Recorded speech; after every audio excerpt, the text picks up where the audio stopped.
બાપા સીતારામ ખેડૂત મિત્રો, અત્યારે જે 2025માં જે પણ ખેડૂત મિત્રોને મગફળીનું આગતરો આયોજન કરવાનું હોય, વાવેતર કરવાનું હોય, તો ખેડૂત મિત્રો જે આપણે યુટ્યુબમાં ઘણા વિડીયો આપણે મૂક્યા, એમાં જે બોક્સરનો જે આપણે હિંમતભાઈ પૂંજાભાઈ રાઠોડ જે કુંભણ ગામના ખેડૂત મિત્રો છે,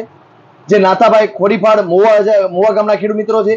એ જે ઘણા ખેડૂત મિત્રોએ બોક્સરનું ગયા વર્ષે ખૂબ જ સારામાં સારું ઉત્પાદન મળ્યું, ખૂબ જ સારામાં સારા રિઝલ્ટ મળ્યા, જેનો ડોડવો મોટો,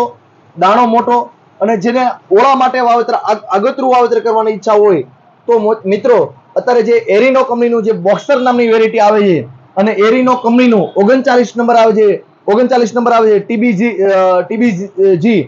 તો 39 નંબર અને બોક્સર નામની વેરાયટી મોવા આપણે પાયલ એગ્રો એજન્સીમાં, મોવા આપણે પાયલ કૃષિ મોલમાં અને તળાજા આપણે પાયલ સીડ્સમાં ત્રણેય દુકાન ઉપર અત્યારે સ્ટોક હાજરમાં છે. જે પણ ખેડૂત મિત્રોને વહેલા તે પહેલા જે આગોતરું આયોજન હોય તો વહેલા તે પહેલા મિત્રો મેળવી લે.